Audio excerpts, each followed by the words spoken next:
So in this Pokemon Platinum tutorial video, I'll be showing you guys how to find TM06 Toxic here in Pokemon Platinum. So this one's super straightforward. I want you guys to go all the way over to Pastoria City.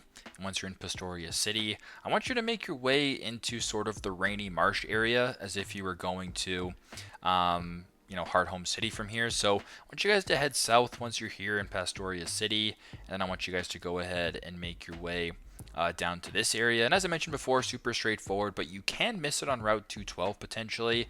I just want you guys to go all the way over here, go all the way down, and it should be a Pokeball that's right sort of in this corner. I've actually grabbed it.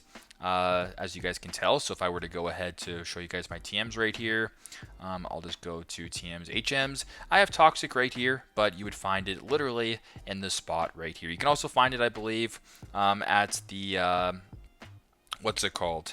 In the resort area, if I'm not mistaken, the battle tower, I'm pretty sure you can use battle points towards it as well. But super straightforward, super simple. This is how to find TM06 Toxic in Pokemon Platinum. Thanks again for watching.